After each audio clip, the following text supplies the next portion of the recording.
कहानी की शुरुआत में हम एक गांव को देखते हैं जहाँ पे लोग शांति से अपना जीवन बिता रहे होते हैं, लेकिन उन्हें ये नहीं पता होता कि थोड़ी देर में उनकी शांति खून खराबे में बदलने वाली है। थोड़ी देर में उस गांव में कुछ लोग गुंडे आते हैं जो अपनी गाड़ियों से लोगों को अपनी गाड़ियों के नीचे कुचल के मार रहे होते हैं। फिर वहाँ पूरी तरीके से खून खराबा मचा देते हैं वहाँ पे। वहीं वो लोग उस गांव के हीरो का स्टैचू भी डिस्ट्रॉय कर देते हैं।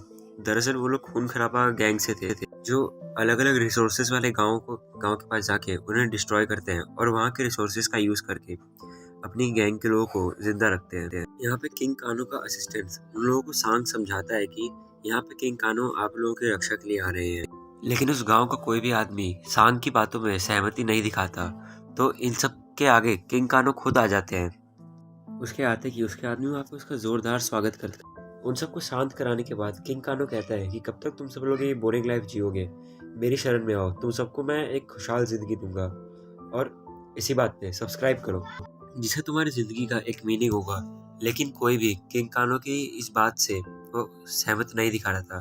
तभी किंग कानो कहता है मुझे बस तुम्हारी वफादारी चाहिए, लेकिन कोई इस बात के लिए मानता नहीं है। और जैसे ही किंग कानो के आदमी अपने हथियार दिखाते हैं तभी सब किंग कानो के सामने घुटने टेक देते हैं। तभी हम एक लिंक्विन नाम के एक फार्मर को देखते हैं जो एक काफी भयानक सपना देख रहा होता है। दरअसल उसके सपने में सभी हीरो उसे मार रहे होते हैं और तभी अचानक से उसकी आंख खुल जाती है। आंख खुलने के बाद वो अपनी फल और सब्जियां लेके एक गाड़ी पे निकल जाता है।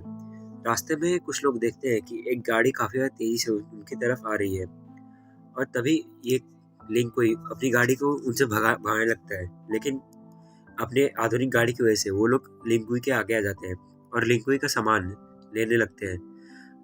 उन्हें जिन जिन चीजों की जरूरत थी वो सब लेके वो उसके पास से जाने लगे। तभी काबुल उससे कुछ पूछता है, लेकिन लिंकुई कुछ नहीं बताता और उसके कुछ ना बताने पे सभी लोग उसे मारने लगते हैं और अपने जरूरत का सामान लेके वहां से निकल जाते हैं।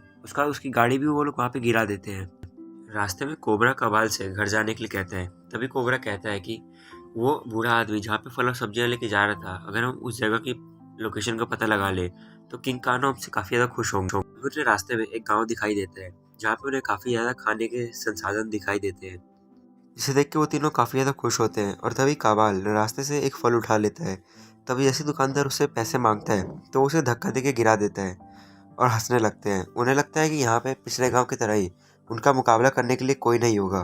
तभी वहाँ पे एक हीरो जो उन तीनों को एक साथ फाइट के लिए चैलेंज कर देता है। ये सुनते कि वहाँ से सभी लोग भाग जाते हैं और कोबरा सबसे पहले आगे आता है उससे फाइट करने के लिए, लेकिन वो उसे एक लात में ही मार के गिरा देता है। तभी काबाल अपने हथियारों के साथ आता है आगे और काबाल को भी वो मार के गिरा देता है। तभी बाकी लोग कहते हैं तुमने ब्लैक ड्रैगन गैंग से पंगा लिया है, वो लोग तुम्हें नहीं छोड़ेंगे। ये कह के वो लोग यहाँ से चले जाते हैं। उनके जाने के बाद दुकानदार कैंसी को बताता है कि उसने ब्लैक ड्रैगन गैंग से पंगा लिया है और वो लोग इसका बदला जरूर लेंगे। ये सुनकर कैंसी बहुत खुश होता है क्योंकि उसे दोबारा चैलेंज के लिए कोई मिल जाएगा। वहाँ दूसरी तरफ वो तीनों पहुंच जाते हैं जहाँ किंग कानो अपने आदमियों से फाइट ले रहा होता है। तभी वो तीनों के पहुंचने के बाद कानो पूछता है कि तुम्हारा ये हाल किसने किया। वो लोग उस फाइट के बारे में ना बताते हुए कहते हैं हमने एक बहुत अच्छी जगह देखी है जहाँ पे काफी सारे खाने के रिसोर्सेस हैं और वो काफी ज्यादा सुरक्षित भी है, लेकिन वहाँ कब्जा करने के लिए हम आपको अपने साथ ले जाना चाहते हैं। लेकिन कानो इसके लिए त्रेमुर को उनके साथ भेजता है। उन तीनों के जाने के बाद कानो अपने असिस्टेंट सैंगसुन को उस गांव में भेजता है ताकि वो पता लगा सके ऐसा कौन है जिसने कानो के 3 सोल्जर्स को अकेले हरा दिया। तभी सैमसंग उस गांव के लिए निकल जाता है। फिर हम दोबारा से लिंकुई को देखते हैं जो दोबारा से वो डरावना सपना देख के डर के मारे उड़ जाता है और दोबारा से तैयार होते हुए अपनी उस गाड़ी में बैठ के वापस से निकल जाता है। और कैंसी जब कोई के हाथ का टैटू देखता है वो काफी ज्यादा हैरान होता है। कैंसी जब उनके पास जाता है तो वो उनसे महान योद्धा लिंकुई के बारे में पूछता है, लेकिन वो कहता है कि मुझे इन सब के बारे में कुछ नहीं पता। लेकिन कैंसी नहीं मानता और उसका टेस्ट लेने के लिए सब्जियों की एक टोकरी उसकी तरफ उछाल देता है। तभी लिंकुई उसे पकड़ते हुए कहता है तुम्हारी प्रॉब्लम क्या है। तभी कैंसी कहता है कि मैं केनेची तुकाहानी बनना चाहता हूँ जो सभी सेंसे में सबसे ऊपर आते हैं। तभी लिंकुई कहता है कि मैं क्या करूँ। तभी कैंसी कहता है कि मैं ही चाहता हूँ कि आप जो कुछ भी जानते हैं वो सभी आप मुझे सिखाएं और इसके लिए मैं आपको काफी अच्छे पैसे भी देने को तैयार हूँ। तभी कैंसी लेकिन कोई उससे कहता है कि मुझे तुम्हारे पैसे नहीं चाहिए, मैं बस शांति से अपना जीवन बिताने चाहता हूँ। तभी वो चारों वहाँ पे आ जाते हैं और वो आगे आके कैंसी को घुटने टेकने के लिए कहते हैं। तभी कैंसी के बदले कोई अपने घुटने टेक देता है और कहता है मुझे माफ कर। लेकिन टैमूर कोई को एक किक मारता है और फिर कैंसी के साथ फाइट करने लगते हैं। शुरू में तो कैंसी जीतता हुआ दिख रहा था, लेकिन फिर टैमूर उसे हराने लगते काफी बुरी तरह। फाइट के बाद वो काफी ज्यादा जख्मी भी हो गया था। तभी सैंगसून तैमूर को मना कर देता है। उसके बाद वो वहाँ से चिल्लाते हुए चले जाता है कि आज से ये गाँव किंग कानो का है, तो उनके आगे घुटने टेकने के लिए तैयार रहना। और इतना कहने के बाद वो लोग वहाँ से चले जाते हैं। सैंगसून आगे आता है और आगे आके, मैं भी तुम्हारी तरह एक बहादुर योद्धा था, लेकिन किंग कानो के आगे मेरी पावर कमजोर पड़ गई और मुझे उसका असिस्टेंट बनना पड़ा अपनी जान बचाने के लिए। तभी सैंगसून केंसी को बताता है कि एक स्वॉर्ड है जो काफी ज्यादा पावरफुल है और वो किंग खान को मारने में उसकी हेल्प भी कर सकती है। ये सब सुनने के बाद केंसी सानो से कहता है कि मुझे वहाँ ले चलो। तभी सेंसी सानो को अपने बातों में फंसा के वहाँ से लेके जाने लगता है। तभी सानो उसे अपनी बातों में उलझा के उसे स्वॉर्ड वाली जगह पे ले जाता है और उसे बताता है कि इस चीज़ के अंदर वो स्वॉर्ड रखी हुई है और यहाँ पे अपनी ब्लड की ड्रॉप डालने के लिए कहता है। जैसे ही वो अपनी ब्लड से वहाँ पे अवेकन करता है तो यहाँ पे काफ़ी सारी आत्माएं बाहर निकलने लगती है, जिसकी वजह से कानो अंधा हो जाता है और सेंसी वहाँ उस पावर को अपने अंदर लेके काफ़ी ज़्यादा जवान सा दिखने लगता है और फिर कहता है किंग कानो मैं आ रहा हूँ तुम्हारे लिए। फिर वो उस किंग कानो से बदला लेने के लिए चला जाता है, लेकिन उससे पहले वो कैंसी को उस गड्ढे के अंदर डाल देता है। अब गड्ढे में जाने के बाद कैंसी को एक आवाज़ सुनाई देती है और ये आवाज़ और किसी की नहीं, सेंटो तलवार की होती है, जो कहती है एक बार मेरा इस्तेमाल करो उसके बाद देखो। तभी कैंसी जैसे तैसे उस सेंटो तलवार को उठाता है और उस तलवार को उठाने की वजह से उसे थोड़ा थोड़ा दिखाई देने लगता है, जिसकी मदद से कैंसी उस गड्ढे में से बाहर आता है और उस गड्ढे से बाहर आके जैसे तैसे वो बाहर चलने लगता है, लेकिन रास्ते में गिर के वो बेहोश हो जाता है। अगली सुबह हम लेनकोई को देखते हैं जो चाय पीते हुए बाहर की तरफ देख रहा था कि वहाँ पे उसे कोई पड़ा हुआ दिखता है। तभी वो देखता है कि ये तो कैंसी है। और अब सीन चेंज होता है जहाँ पे किंग कानो अपने एक्स से एक इंसान को मार रहा होता है। तभी वहाँ पे सैंगसूंग आ जाता है और फिर किंग कानो के आदमियों को अपनी पावर से मारने लगता है। तभी किंग कानो आगे आता है और फिर सैंगसून और किंग कानो के बीच में फाइट स्टार्ट हो जाती है। तभी सैंगसून अपनी पावर से उसे हरा ही रहा होता है कि किंग कानो उसका एक हाथ निकाल देता है और सैंगसून की गर्दन उखाड़ के उसे जान से मार देता है। इधर कोई कैंसी को अपने घर ले जाकर उसे जीने का तरीका सिखाता है और काफ़ी ट्रेनिंग भी देता है, जिससे कि वो वापस से पहले जैसी लाइफ जी सके, जिसमें स्टार्टिंग में तो काफ़ी ज़्यादा फेल भी हो रहा था।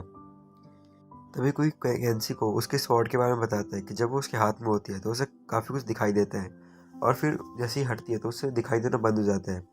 तभी लिन कोई वापस से सो जाता है और उसे सपने में दोबारा वही कुछ दिखाई देता है, जिसमें वो देखता है कि वो खुद को ही मारने की कोशिश कर रहे हैं। वहीं दूसरे दिन कोई कैंसी को तलवार अपने पास बुलाने की प्रैक्टिस करवाता है और काफ़ी चीज़ों में फेल होने के बाद वो कैंसी इन सबको छोड़ने के लिए कहता है, जिसमें कोई उसे कहता है बच्चे हमेशा परिस्थितियों को दोष देते हैं, लेकिन एक योद्धा अपनी परिस्थितियों को ही बदल देता है। और ऐसे ही कोई के दोबारा काफ़ी देर तक मोटिवेट करने के बाद कैंसी दोबारा कोशिश करता है और इस बार वो पहले से काफ़ी ज़्यादा बेहतर परफॉर्म कर रहा होता है। काफ़ी दिनों की ट्रेनिंग के बाद वो हर चीज़ में परफेक्ट करने लगता है। तभी एक दिन कोई कैंसी से पूछता है कि आपके इतने महान योद्धा होने के बावजूद आपने ब्लैक ड्रैगन के आगे अपने घुटने क्यों टेक दिए, जिसमें कैंसी उसे अपनी पूरी कहानी बताता है। काफ़ी समय पहले कुछ दरिंदों ने उसके शहर के ऊपर हमला किया था, जिसमें वो अपनी पावर से उन सभी को बचाने का ट्राई करता है और वो अपनी पावर्स को इतने अच्छे से उस टाइम कंट्रोल कर पा रहा था कि उसके सामने कोई टिक ही नहीं रहा था। एक के बाद एक उसे पता लगा कि उसका पूरा पूरा शहर ही मॉन्स्टर में तब्दील हो गया है। तभी वो अपनी पावर से एक स्पीयर बनाने का ट्राई करता है और उन सभी को मार देता है एक के बाद एक। सभी को मारने के बाद बताता है कि यहाँ तक कि उसका पूरा पूरा शहर मारा गया, वो अकेला ही बचा था। जिसके बाद मैंने अपनी पावर दोबारा यूज कभी ना करने की कसम खा ली। उसके बाद कोई कैंसी का आंसर देते हुए कहता है कि जहाँ पे तुम अपने घुटने घुटने टेक के शांति ले सकते हो, वहाँ पे अपनी पावर का यूज करके शहर तबाह करने की जरूरत क्या है। कुछ टाइम बाद कोई एक पावरफुल योद्धा बन चुका होता है और फिर कोई को कहीं से धुएं की स्मेल आती है। तभी वो कैंसी से पूछता है कि आखिर हो क्या रहा है। कोई कैंसी को बताता है कि एक बहुत ही बड़ा खतरा आने वाला है। वहीं कानो उस गांव के लोगों को मार के उस गांव को अपने कब्जे में ले लेता है। इस दरिद्रगी को देख के कैंसी को काफी ज्यादा गुस्सा आ जाता है। तभी कैंसी कोई को उनकी मदद करने के लिए कहता है, लेकिन कोई उनकी मदद करने के लिए मना कर देता है, जिसपे कैंसी अकेले ही उनकी मदद करने के लिए चले जाता है और कैंसी एक एक करके वहाँ के सब उनके कानों के सभी आदमियों को मारने लगता है। और जब वो आगे से नहीं मार पा रहे थे तो कबाल उसके पीछे से हमला करके उसे जैसे ही मारने जा रहा होता है, तभी किंग कानो से रोक दे। वहीं कोई छिपकर ये सब देख रहा होता है। उसके बाद कोई अपने फार्म हाउस पे आता है और अपने लोगों को बचाने के लिए अपना हथियार उठाता है और गांव की तरफ भागने लगता है और अपने फार्म हाउस के ऊपर आग लगा के वो अपना आर्मर पहन, जहाँ पे स्कॉर्पियन भी आ जाता है और फिर कैंसी अपना आर्मर पहन के वहां से निकल जाता है। अब स्कॉर्पियन और सब जीरो मिलके कैंसी को बचाने के लिए चले जाते हैं। और वहाँ पे कैंसी एक एक्स के ऊपर लटका हुआ था। दरअसल किंग खान ने कैंसी को मारने से मना इसलिए किया था क्योंकि उसे तड़पा के मारना चाहता था। तभी वहाँ पे सब ज़ीरो आ जाता है और कैंसी को वहाँ से निकाल देता है। उसे अपनी स्वॉर्ड पकड़ा के वो वहाँ पे सबको मारने लगता है और स्कॉर्पियन, सब ज़ीरो और कैंसी मिलके किंग खान को भी अब मारने लगते हैं और उसके हाथ को अपनी आइस पावर से तोड़ देते हैं। तभी उन्हें पता लगता है कि किंग खान एक हाफ मशीन है जिसकी हेल्प से वो आसानी से बच के उसने सब ज़ीरो के हेल्प वो वहाँ से भागने की कोशिश करने लगता है। लेकिन और जाके जब उसे समझ आता है कि वो उन्हें नहीं हरा सकता तो वो अपनी जान बचा के वहाँ से भागने लगता है। अब वो तीनों उसके पीछे जाते हैं। रास्ते में उन्हें टैमोर मिलता है जिसे मारने के लिए कैंसी उसे चुनता है और अपना बदला लेने के लिए वो उसे बहुत बहुत मारता है। इधर स्कॉर्पियन कबाल को अपनी आग में जला करके मार देता है। कानो अपनी जान बचा के एक सीक्रेट रूम में चला जाता है जिसके पीछे सब ज़ीरो भी चला जाता है। वहाँ पे एक टाइम मशीन होती है जिसकी हेल्प से कानो समय और डेट को चेंज करने जा रहा होता है, जिसकी वजह से सब ज़ीरो वहाँ से गायब होने लगता है। लेकिन कानो को ऐसा करने से रोकने के लिए सब ज़ीरो अपनी पावर का यूज़ करके कानो को उस मशीन के अंदर ही गिरा देता है, जिससे सब ज़ीरो वापस जिंदा हो पाता है। और उसके बाद कानो को और सब ज़ीरो के बीच में एक ज़बरदस्त फाइट होती है जिसके एंड में सब ज़ीरो कानो का हाथ उखाड़ के उसे उसी की मशीन में फेंक के दबा के मार देता है। जिसके बाद वहाँ पे कैंची और स्कॉर्पियो भी आ जाते हैं। वो तीनों मिलके अपनी पावर से उस रूम के साथ उस टाइम मशीन को भी डिस्ट्रॉय कर देते हैं, जिसके लिए कोई कैंची को उसका शुक्रिया अदा करता है। इसके बाद सब ज़ीरो और स्कॉर्पियो दोनों वहाँ से गायब हो जाते हैं। तो ये एक्सप्लेनेशन और ये वीडियो यहीं पे ख़त्म होती है। इसके बाद अगर आपको वीडियो अच्छी लगी हो तो वीडियो को लाइक कर देना, चैनल को सब्सक्राइब कर लेना। मिलते हैं अगली वीडियो में। Bye bye. और वीडियो कैसी लग रही है आजकल बता देना।